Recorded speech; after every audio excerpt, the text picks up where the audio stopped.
हाँ जी किद्दां फिर 2018 ਦੇ ਹਿਸਾਬ ਨਾਲ Punjabi 뮤직 industry has the largest share in independent 뮤직 industry of India. ਜੇ ਮੈਂ ਕੈਲਕੂਲੇਟ ਕਰਨ ਤੇ ਆਵਾਂ ਤਾਂ ਸਾਲ ਦਾ ਟਰਨਓਵਰ ਪੰਜਾਬੀ ਗਾਣਿਆਂ ਦਾ ਰੈਵਨਿਊ ਪਲੱਸ ਲਾਈਵ ਸ਼ੋਜ਼ ਤੋਂ ਇੱਕ ਸਾਲ ਦਾ ਘੱਟੋ ਘੱਟ 700 ਤੋਂ 800 ਕਰੋੜ। ਇਹ ਮੈਂ ਨਹੀਂ ਕਹਿ ਰਿਹਾ, ਗੂਗਲ ਕਹਿ ਰਿਹਾ ਤੇ ਇਹ ਵੀ 2018 ਵਿੱਚ। ਤੇ ਗੱਲ ਕਰੀਏ ਜੇ ਆਪਾਂ ਇੰਡੀਅਨ 뮤직 ਇੰਡਸਟਰੀ ਦੀ ਤਾਂ ਉਹਦਾ ਟਰਨਓਵਰ ਹੈਗਾ 1300 ਤੋਂ 1400 ਕਰੋੜ, ਜਿਹਦੇ ਵਿੱਚੋਂ 800 900 ਕਰੋੜ ਪੰਜਾਬੀ 뮤직 ਇੰਡਸਟਰੀ ਦੇ ਹਿੱਸੇ ਆਉਂਦਾ ਵਾ। ਮੈਨੂੰ ਇਸ ਗੱਲ ਦੀ ਬਹੁਤ ਖੁਸ਼ੀ ਹੈ ਕਿ ਪੰਜਾਬੀ 뮤직 ਇੰਡਸਟਰੀ ਅੱਜ ਇਸ ਮੁਕਾਮ ਤੇ ਆ। ਬਟ ਇੱਕ ਕੁਐਸਚਨ ਸੀਗਾ ਮੇਰਾ ਕਿ ਪੰਜਾਬੀ 뮤직 ਇੰਡਸਟਰੀ ਜਿੱਦਾਂ ਦੀ ਆਪਾਂ ਨੂੰ ਦਿਖਦੀ ਆ ਕਿ ਉਦਾਂ ਦੀ ਇਹ ਹੈ। In today's video I will reveal the hidden truth of Punjabi 뮤직 industry, ਜਿਹਦੇ ਵਿੱਚ ਮੈਂ mainly 뮤직 labels, artist income, artist life off screen, companies making hit song, fake followers and views, casting couch, controversies, how powerful people convert black money to white money through 뮤직 and Punjabi film projects, why no one post about Sidhu Moosewala justice stories. ਤੇ ਇਹਨਾਂ ਸਾਰੇ topics ਤੇ ਮੈਂ facts and with details ਗੱਲ ਕਰੂੰਗਾ। ਤੇ ਅੱਜ ਦੀ video ਯਾਰ ਲਾਸਟ ਤੱਕ ਦੇਖਿਓ, ਇਹਦੇ ਵਿੱਚ ਬਹੁਤ ਕੁਝ ਤੁਹਾਨੂੰ ਦੇਖਣ ਨੂੰ, ਸੁਣਨ ਨੂੰ ਔਰ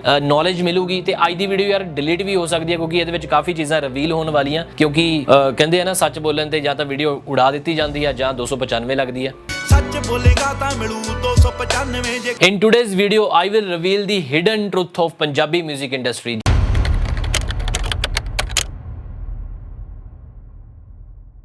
ਇੱਕ ਸਿੰਗਰ ਨੂੰ ਆਪਣਾ ਗਾਣਾ ਰਿਲੀਜ਼ ਕਰਨ ਲਈ ਜਾਂ ਤਾਂ ਖੁਦ ਦੇ ਪੈਸੇ ਲਾਉਣੇ ਪੈਂਦੇ ਆ ਜਾਂ ਫਿਰ ਕੰਪਨੀ ਦੇ ਪੈਸੇ ਲਵਾਉਣੇ ਪੈਂਦੇ ਨੇ। ਤੇ ਕੰਪਨੀ ਦੇ ਪੈਸੇ ਲਵਾਉਣ ਲਈ ਉਹਨੂੰ ਇੱਕ ਕੰਟਰੈਕਟ ਤੇ ਸਾਈਨ ਕਰਨਾ ਪੈਂਦਾ ਵਾ, ਜਿਹਦੇ ਵਿੱਚ ਕੁਝ ਟਰਮਸ ਐਂਡ ਕੰਡੀਸ਼ਨਸ ਹੁੰਦੀਆਂ ਨੇ। So after signing that contract 뮤직 label will take care of everything. They provide a public relation team, managers, means ਉਹਨਾਂ ਦੇ ਖਾਣ ਪੀਣ, ਲੋਨ ਪਾਉਣ ਤੱਕ ਦਾ ਸਭ ਧਿਆਨ ਰੱਖਦੇ ਨੇ। ਤੇ ਜੇਕਰ ਨਿਊਲੀ ਬੌਂਡ ਆਰਟਿਸਟ ਦਾ ਕੋਈ ਵੀ ਗਾਣਾ ਹਿੱਟ ਹੋ ਜਾਂਦਾ ਤਾਂ ਉਹਦਾ 70 to 80% ਰੈਵਨਿਊ ਕੰਪਨੀ ਬਣਾ ਜਾਂਦੀ ਆ। ਜੇ ਮੈਂ ਕਿਸੇ ਪਪੂਲਰ 올ਡ ਸਿੰਗਰ ਦੀ ਗੱਲ ਕਰਾਂ ਤਾਂ ਉਹ ਜਲਦੀ ਕੰਪਨੀ ਨਾਲ ਬੌਂਡ ਹੀ ਨਹੀਂ ਹੁੰਦੇ, ਜਾਂ ਬੌਂਡ ਹੁੰਦੇ ਆ ਤਾਂ ਪ੍ਰੋਜੈਕਟ ਟੂ ਪ੍ਰੋਜੈਕਟ ਬੌਂਡ ਹੁੰਦੇ ਨੇ ਜਾਂ ਫਿਰ ਕਿਸੇ ਪਰਸੈਂਟੇਜ ਸ਼ੇਅਰ ਤੇ। ਤੇ ਗਾਇਜ਼ ਨਿਊ ਬੌਂਡ ਕੀਤਾ ਸਿੰਗਰ ਜਾਂ ਆਰਟਿਸਟ ਆਪਣੀ 5-7 ਸਾਲ ਦੀ ਇਨਕਮ ਦਾ 70-80% ਰੈਵਨਿਊ 뮤직 ਲੇਬਲ ਨੂੰ ਹੀ ਦੇ ਦਿੰਦਾ ਹੈ। ਤੇ ਜਦੋਂ ਉਹ ਨਿਊ ਸਿੰਗਰ ਦੇ 5-7 ਗਾਣੇ ਹਿੱਟ ਹੋ ਜਾਂਦੇ ਆ ਤਾਂ ਉਹਦਾ ਕੰਪਨੀਆਂ ਨਾਲ, 뮤직 ਲੇਬਲਸ ਨਾਲ ਬਹਿਸ ਬਸਈਆ ਸ਼ੁਰੂ ਹੋ ਜਾਂਦਾ। ਉਦੋਂ ਉਹ ਇਹ ਭੁੱਲ ਜਾਂਦਾ ਕਿ 뮤직 ਲੇਬਲ ਹੀ ਉਹਨੂੰ ਬਣਾਉਣ ਵਾਲੇ ਸੀਗੇ ਤਾਂ ਉਹ ਪ੍ਰੋਫਿਟ ਵੀ ਕਮਾਣਗੇ। ਤਾਂ ਇਹਦੇ ਚੱਕਰਾਂ 'ਚ ਆਪਾਂ ਨੂੰ 뮤직 ਲੇਬਲਸ ਐਂਡ ਆਰਟਿਸਟ ਦੇ ਡਿਸਪਿਊਟਸ ਦੇਖਣ ਨੂੰ ਮਿਲਦੇ ਰਹਿੰਦੇ ਆ। ਪਰ ਉਹ ਨਿਊ ਸਿੰਗਰ ਨੂੰ ਇਹ ਨਹੀਂ ਪਤਾ ਹੁੰਦਾ ਕਿ 뮤직 ਲੇਬਲ ਦੇ ਕਰਕੇ ਹੀ ਉਹਦੇ ਗਾਣੇ ਹਿੱਟ ਹੋਏ ਨੇ ਤੇ ਉਹਨਾਂ ਦੇ ਕੰਟੈਕਟਸ, ਉਹਨਾਂ ਦੀ PR ਟੀਮ, ਉਹਨਾਂ ਦੇ ਲਿੰਕਸ ਨਾਲ, ਉਹਨਾਂ ਦੇ ਮਾਰਕੀਟਿੰਗ ਗਿਮਿਕ ਨਾਲ ਹੀ ਉਹਨਾਂ ਦੇ ਗਾਣੇ ਹਿੱਟ ਹੋਏ ਨੇ। ਵੈਸੇ ਇੱਕ ਸਵਾਲ ਆ ਕਿ 뮤직 ਲੇਬਲ ਕੰਪਨੀ ਕਿਸੇ ਵੀ ਗਾਣੇ ਨੂੰ ਹਿੱਟ ਕਿਵੇਂ ਕਰਵਾ ਦਿੰਦੀ ਆ? ਉਹਦੇ ਪਿੱਛੇ ਵੀ ਥੋੜੇ ਜਿਹੇ ਰੀਜ਼ਨਸ ਨੇ।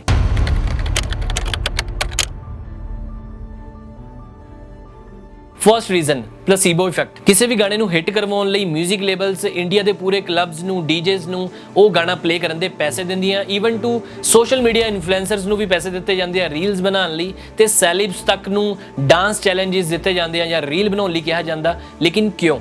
ਦੇਖੋ ਯਾਰ, ਜਦੋਂ ਗਾਣਾ ਬਾਰ-ਬਾਰ ਵੱਜੂਗਾ, ਬਾਰ-ਬਾਰ ਸੁਣਾਈ ਦੇਊਗਾ, ਜਿੱਥੇ ਵੀ ਜਾਵਾਂਗੇ ਉਹ ਗਾਣਾ ਆਪਾਂ ਨੂੰ ਸੁਣਨ ਨੂੰ ਮਿਲੇ ਤਾਂ ਲੋਕਾਂ ਦੇ ਮੂੰਹ ਤੇ ਉਹ ਗਾਣਾ ਚੜਨਾ ਸ਼ੁਰੂ ਹੋ ਜਾਊਗਾ ਤਾਂ ਆਟੋਮੈਟਿਕਲੀ ਫਿਰ ਉਹ ਗਾਣਾ ਵਧੀਆ ਲੱਗਣ ਲੱਗ ਜਾਂਦਾ। ਪਲੇਸੀਬੋ ਇਫੈਕਟ ਨਾਲ ਉਹ ਗਾਣਾ ਬਾਰ-ਬਾਰ ਗੁੰਗਣਾਉਣਾ ਸ਼ੁਰੂ ਕਰ ਦਿੰਦੇ ਆ ਤਾਂ ਕਿਤੇ ਵੀ ਜਾਂਦੇ ਆ, ਗੱਡੀ ਵਿੱਚ ਕਿਤੇ ਵੀ ਉਹ ਗਾਣਾ ਪਲੇ ਕਰਨਾ ਸ਼ੁਰੂ ਕਰ ਦਿੰਦੇ ਆ ਤਾਂ ਉਹਦੇ ਨਾਲ ਕੀ ਹੁੰਦਾ, ਉਹ ਗਾਣੇ ਦੀ ਰੈਂਕਿੰਗ ਜਾਂਦੀ ਆ ਅਪ। YouTube ਤੇ, Spotify ਤੇ, Wynk Music ਤੇ, Gaana.com ਐਵਰੀ ਪਲੇਟਫਾਰਮ ਤੇ ਉਹ ਗਾਣੇ ਦੀ ਰੇਟਿੰਗ ਅਪ ਜਾਂਦੀ ਆ, ਪਪੂਲਰ ਹੁੰਦਾ ਉਹ ਗਾਣਾ, ਜਿਹਦੇ ਨਾਲ ਕੀ ਹੁੰਦਾ, ਕੰਪਨੀ ਬਣਾਉਂਦੀ ਆ ਪ੍ਰੋਫਿਟ, ਬਹੁਤ ਜ਼ਿਆਦਾ ਰੈਵਨਿਊ। ਤੇ ਹੁਣ ਜਦੋਂ ਵੀ ਕਦੇ ਤੁਸੀਂ ਗਾਣਾ ਗੁੰਗਣਾਓ ਤੇ ਗਾਣਾ ਤੁਹਾਨੂੰ ਪਤਾ ਵੀ ਨਾ ਹੋਵੇ ਲੇਕਿਨ ਫਿਰ ਵੀ ਤੁਸੀਂ ਗੁੰਗਣਾ ਰਹੇ ਹੋਵੋ ਤਾਂ ਸਮਝ ਲਿਓ ਤੁਸੀਂ ਪਲੇਸੀਬੋ ਇਫੈਕਟ ਦੇ ਸ਼ਿਕਾਰ ਹੋ ਚੁੱਕੇ ਹੋ। ਸੋ ਗਾਇਜ਼, ਉਸ ਤੋਂ ਬਾਅਦ ਗੱਲ ਕਰਦੇ ਹਾਂ fake followers and fake views ਦੀ।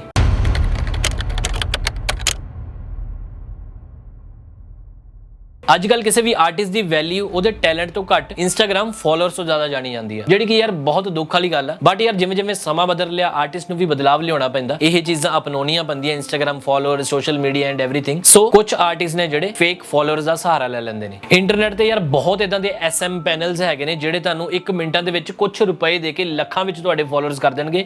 ਇਹ ਜਿਹੜੇ ਫਾਲੋਅਰਸ ਹੁੰਦੇ ਨੇ ਇਹ ਕਿਸੇ ਇਕਨੋਮਿਕਲੀ ਵੀਕ ਦੇਸ਼ ਦੇ ਯੂਜ਼ਰਸ ਹੁੰਦੇ ਨੇ, ਡੈਡ ਯੂਜ਼ਰਸ ਹੁੰਦੇ ਨੇ ਜਿਨ੍ਹਾਂ ਨੇ ਆਈਡੀਜ਼ ਬਣਾ ਕੇ ਬੰਦ ਕੀਤੀਆਂ ਹੋਈਆਂ, ਤਾਂ ਇਹ ਬੌਟ ਫਾਲੋਅਰਸ ਹੁੰਦੇ ਨੇ। ਫੋਰ ਐਗਜ਼ਾਮਪਲ, ਫੋਰਬਸ ਦੇ ਅਕੋਰਡਿੰਗ ਸ਼ਕੀਰਾ ਦੇ ਮਿਲੀਅਨ ਫਾਲੋਅਰਸ ਵਿੱਚੋਂ ਬਸ 20% ਹੀ ਓਰੀਜਨਲ ਫਾਲੋਅਰ ਸੀ ਐਂਡ ਕੈਟੀ ਪੈਰੀ ਦੇ 35% ਹੀ ਰੀਅਲ ਫਾਲੋਅਰ ਸੀ। ਐਂਡ ਜੇ ਇੰਡੀਅਨ ਐਕਟਰਸ ਦੀ ਗੱਲ ਕਰੀਏ, ਪ੍ਰਿੰਕਾ ਚੋਪੜਾ ਦੀ, ਤਾਂ 46% ਫੇਕ ਫਾਲੋਅਰਸ ਨੇ ਉਹਨਾਂ ਦੇ। ਵੈਸੇ ਪੰਜਾਬੀ ਆਰਟਿਸਟ ਵਿੱਚ ਇਦਾਂ ਦਾ ਫੇਕ ਫਾਲੋਅਰਸ ਇੰਸਟਾਗ੍ਰam ਵਾਲਾ ਘੱਟ ਦੇਖਣ ਨੂੰ ਮਿਲਦਾ ਕਿਉਂਕਿ ਆਪਾਂ ਨੂੰ ਯਾਰ ਆਲਰੇਡੀ ਜਿੰਨਾ ਕ ਆਪਣਾ ਪੰਜਾਬੀ ਕਮਿਊਨਿਟੀ ਹੈਗੀ ਉਹਦੇ ਹਿਸਾਬ ਨਾਲ ਆਪਾਂ ਨੂੰ ਰੀਚ ਐਂਡ ਕਮੈਂਟਸ ਦੇਖ ਕੇ ਪਤਾ ਲੱਗ ਜਾਂਦਾ ਵੀ ਇੰਨੇ ਕ ਤਾਂ ਫਾਲੋਅਰਸ ਹੋਣੇ ਆ ਇਹਦੇ। ਬਾਕੀ ਯਾਰ ਜਿੰਨੇ ਜ਼ਿਆਦਾ ਫਾਲੋਅਰਸ ਹੋਣਗੇ ਉਨੇ ਜ਼ਿਆਦਾ ਪੈਸੇ, ਕਿਉਂਕਿ ਬ੍ਰਾਂਡ ਨੂੰ ਅਪਰੋਚ ਉਨੀ ਵੱਡੀ ਕਰ ਸਕਦੇ ਆ ਵੀ ਸਾਡੇ ਇੰਨੇ ਫਾਲੋਅਰਸ ਨੇ। ਤੇ ਗੱਲ ਕਰਦੇ ਆ ਫੇਕ ਵਿਊਜ਼ ਦਾ, ਜਿਹੜੀ ਤੁਹਾਨੂੰ ਵੇਟ ਸੀਗੀ। ਫੇਕ ਵਿਊਜ਼ ਤੇ ਪੰਜਾਬੀ ਸੌਂਗਸ ਦਾ ਤਾਲਮੇਲ ਤੁਹਾਨੂੰ ਪਤਾ ਹੀ ਆ ਕਿੱਦਾਂ ਦਾ ਵਾ। ਜੇ ਮੈਂ ਗੱਲ ਕਰਾਂ, ਕਾਫੀ ਸੌਂਗਸ ਨੇ ਪੰਜਾਬੀ ਸੌਂਗਸ ਜਿਹੜੇ 600 ਮਿਲੀਅਨ 700 ਮਿਲੀਅਨ ਤੇ ਕੁਝ ਗਾਣੇ ਤਾਂ ਬਿਲੀਅਨਸ ਵੀ ਕ੍ਰੋਸ ਕਰ ਗਏ ਨੇ। 2010 ਤੋਂ ਲੈ ਕੇ 2019-20 ਤੱਕ ਇਹ ਬੜਾ ਚੱਲਿਆ ਫੇਕ ਵਿਊਜ਼ ਵਾਲਾ ਕੰਮ। ਐਕਚੁਅਲੀ ਇਹ ਫੇਕ ਵਿਊਜ਼ ਨਹੀਂ, ਇਹਦੇ ਵਿੱਚ ਕੈਟੇਗਰੀਜ਼ ਨੇ। ਇਹਨੂੰ ਮੈਂ ਡਿਵਾਈਡ ਕਰਦਾ ਦੋ ਕੈਟੇਗਰੀਜ਼ ਵਿੱਚ। ਪਹਿਲੀ ਕੈਟੇਗਰੀ ਕਿਹੜੀ ਆ? ਫਰਸਟ ਵਨ ਇਜ਼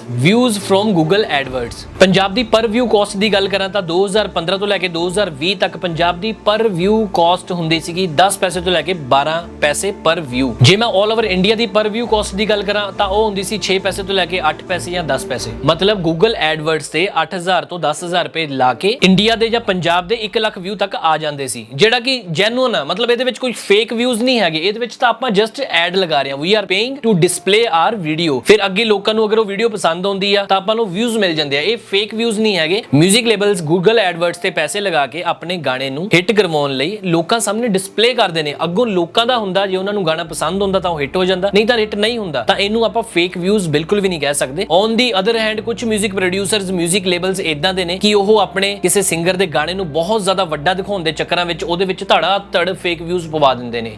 ਉਹ ਫੇਕ ਵਿਊਜ਼ ਕੈਟੇਗਰੀ ਕਿਹੜੀ ਹੁੰਦੀ ਆ? ਸੇਮ ਯਾਰ ਗੂਗਲ ਐਡਵਰਟਸ ਦੀ ਤਰ੍ਹਾਂ ਹੀ ਇਹ ਫੇਕ ਵਿਊਜ਼ ਜਾਂ ਬੌਟ ਵਿਊਜ਼ ਪਾਏ ਜਾਂਦੇ ਨੇ। ਉਹਦੇ ਵਿੱਚ ਕੀ ਕਰਦੇ ਆ ਕੰਪਨੀਜ਼ ਜਾਂ ਮਿਊਜ਼ਿਕ ਲੇਬਲਸ, ਆਪਣਾ ਗਾਣਾ ਪੰਜਾਬ ਜਾਂ ਇੰਡੀਆ ਦੀ ਐਡ ਲਾਉਣ ਦੀ ਬਜਾਏ ਉਹ ਕਿਸੇ ਹੋਰ ਹੀ ਕੰਟਰੀਜ਼ ਦੀਆਂ, ਮਤਲਬ economically weak countries, poor countries ਜਾਂ ਕਹਿ ਲਓ ਜਿਨ੍ਹਾਂ ਦੀ ਰੁਪਈ ਦੀ ਵੈਲਿਊ ਤੋਂ ਵੀ ਬਹੁਤ ਘੱਟ ਇਨਕਮ ਆ, ਉਹਨਾਂ ਦੇਸ਼ਾਂ ਵਿੱਚ ਐਡ ਲਾ ਦਿੰਦੇ ਆ ਜਿਨ੍ਹਾਂ ਨੂੰ ਪੰਜਾਬੀ ਤੱਕ ਨਹੀਂ ਆਉਂਦੀ। ਉਹ ਸਿਰਫ ਬੌਟ ਵਿਊਜ਼ ਹੁੰਦੇ ਨੇ, ਬੌਟ ਕਲਿੱਕਸ ਹੁੰਦੇ ਨੇ। ਜਿਵੇਂ ਮੈਂ ਨਾਮ ਲਵਾਂ ਉਹਨਾਂ ਕੰਟਰੀਜ਼ ਦਾ ਤਾਂ ਯੂਕਰਾਈਨ, ਫਿਲੀਪਾਈਨਸ, ਇੰਡੋਨੇਸ਼ੀਆ, ਇਦਾਂ ਦੀਆਂ ਕੰਟਰੀਜ਼ ਵਿੱਚ। ਸੋ ਉਹਨਾਂ ਦੀ ਕਾਸਟ ਆਪਾਂ ਨੂੰ ਪੈਂਦੀ ਆ 1 ਪੈਸਾ 2 ਪੈਸਾ ਜਾਂ 3 ਪੈਸਾ ਪਰ ਵਿਊ। ਮਤਲਬ ਸਮਝ ਸਕਦੇ ਹੋ 10,000 ਵਿੱਚ ਤੁਹਾਨੂੰ ਮਿਲੀਅਨਸ ਵਿਊ ਮਿਲ ਸਕਦੇ ਨੇ, ਕਿਉਂਕਿ ਉਹ ਬੌਟ ਕਲਿੱਕ ਹੁੰਦੇ ਨੇ। ਕਿਉਂਕਿ ਫਿਲੀਪਾਈਨ ਚ ਬੱਠਾ ਬੰਦਾ, ਉਹਨੂੰ ਪੰਜਾਬੀ ਤਾਂ ਆਉਂਦਾ ਨਹੀਂ, ਉਹ ਕਲਿੱਕ ਮਾਰਦਾ, ਉਹ ਦੇਖਦਾ, ਉਹਨੂੰ ਪਤਾ ਨਹੀਂ ਲੱਗਦਾ ਵੀ ਕੀ ਬੋਲੀ ਜਾਂਦਾ ਅੱਗੋਂ, ਬਟ ਵਿਊ ਮਿਲ ਜਾਂਦਾ। ਇਹਨੂੰ ਵੀ ਕਹਿ ਸਕਦੇ ਆ ਇੱਕ kind of fake view, but it's actually not a fake view. And second ਜਿਹਨੂੰ ਆਪਾਂ ਕਹਿ ਸਕਦੇ ਆ ਕਿ this is fake view. Fake view ਹੁੰਦਾ SM ਪੈਨਲਸ ਥਰੂ। ਇਹ ਪੈਨਲਸ ਨੇ ਜਿਹੜੇ ਇੰਟਰਨੈਟ ਥਰੂ ਬੌਟ ਵਿਊਜ਼ ਦਿੰਦੇ ਨੇ, ਜਿਹੜੇ ਤੁਹਾਨੂੰ 4-5 ਹਜ਼ਾਰ ਵਿੱਚ ਹੀ ਮਿਲੀਅਨ ਵਿਊਜ਼ ਮਿਲ ਜਾਂਦੇ ਨੇ। ਇਹ ਕਦੇ ਘੱਟ ਵੀ ਜਾਂਦੇ ਨੇ, ਕਦੇ ਵੱਧ ਵੀ ਜਾਂਦੇ ਨੇ। ਤੁਸੀਂ ਦੇਖਿਆ ਹੋਣਾ ਕੁਝ ਗਾਣਿਆਂ ਦੇ ਵਿਊ ਕਦੇ ਵਧੇ ਹੁੰਦੇ ਨੇ, ਇੱਕਦਮ ਘਟ ਜਾਂਦੇ ਨੇ, ਫਿਰ ਵੱਧ ਜਾਂਦੇ ਨੇ। ਉਹ ਇਹੀ ਸਭ ਕੁਝ ਚੱਲ ਰਿਹਾ ਹੁੰਦਾ SM ਪੈਨਲ ਥਰੂ। ਇਹ ਕਿਸੇ ਨੇ ਕੁਝ ਨਹੀਂ ਵੀਡੀਓ ਦੇਖੀ ਹੁੰਦੀ, ਜਸਟ ਇਹ ਨੰਬਰ ਹੁੰਦੇ ਨੇ।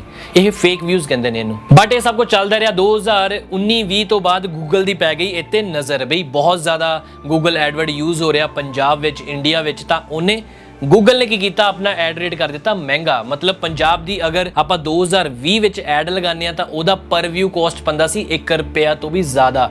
ਮਤਲਬ 1 ਰੁਪਏ ਦਾ ਇੱਕ ਵਿਊ, ਕਿੱਥੇ ਉਹ 10 ਪੈਸੇ ਦਾ ਬੰਦਾ ਸੀ।